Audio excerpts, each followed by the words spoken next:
রান্নাঘরে আপনাদের সবাইকে স্বাগত জানাই। আমি আবার চলে এলাম একটি রেসিপি নিয়ে।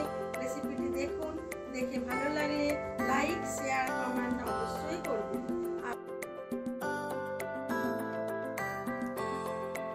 এখন আমি আম বেছে নিচ্ছি। অনেক আমই পড়েছে, এত আম আর কি করব।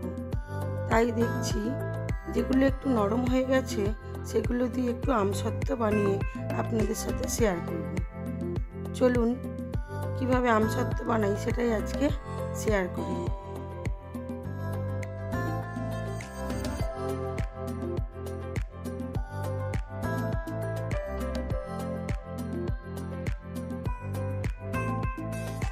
যে আমগুলো একটু নরম হয়ে গেছে সেগুলো মেয়েকে বললাম একটু ছাড়িয়ে নিই। ছাড়ানোর পরে ও একটু আমগুলোকে চটকে দেবে, তারপরে আমি এগুলোকে মিক্সিতে ঘুরিয়ে নেব।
কিছু আম চটকে নেওয়া হয়েছে, এবার এগুলোকে মিক্সিতে একটু ঘুরিয়ে নেব।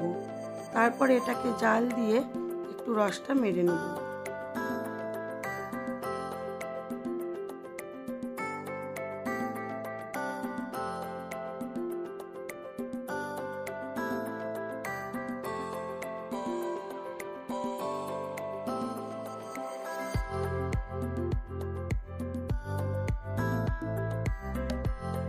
আগের দিন থেকে চটকে মিক্সিতে ঘুরিয়ে একটু রস মেরে ঠান্ডা করে ফ্রিজে রেখে দেবো। একেবারে এতগুলো প্রসেস করা খুবই কষ্টের, তাই মেয়েকে বললাম একটু হেল্প করতে।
বেশ সময় লাগে আমটাকে রস মারতে।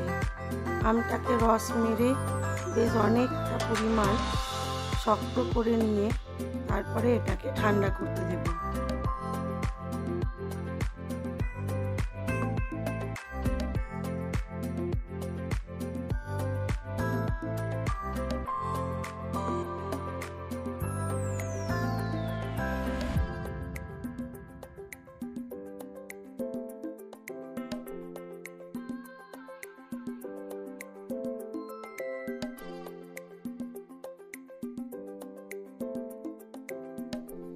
পরদিন ভোরবেলা চারতলার ছাদে উঠে গিয়ে থালার মধ্যে একটু তেল মাখিয়ে নিচ্ছি। তেলটা একটু গরম হলে এর মধ্যে যে আমটা পাক দিয়ে রেখেছিলাম সেই আমটাকে অল্প অল্প করে ঢেলে দেবো। দিয়ে এইভাবে 2 দিন রোদ খাওয়াবো। বেশ চড়া রোদ উঠবে, তাহলে এটা খুব সুন্দরভাবে আমসত্ত্ব উঠে যাবে।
দুটো রোদ খাইয়েছি, খুব সুন্দর হয়েছে আমসত্ত্বগুলো, পাতলা পাতলা করেছিলাম।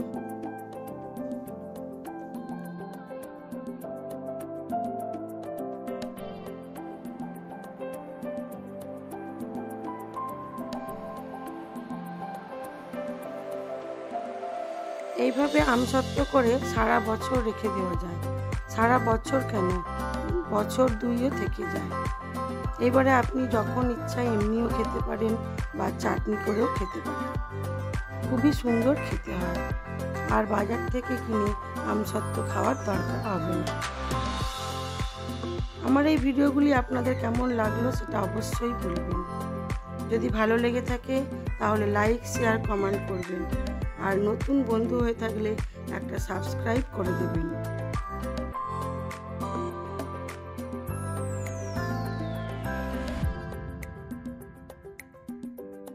আজ এই পর্যন্তই। সবাই ভালো থাকবেন, সুস্থ থাকবেন, নিজেদের খেয়াল রাখবেন।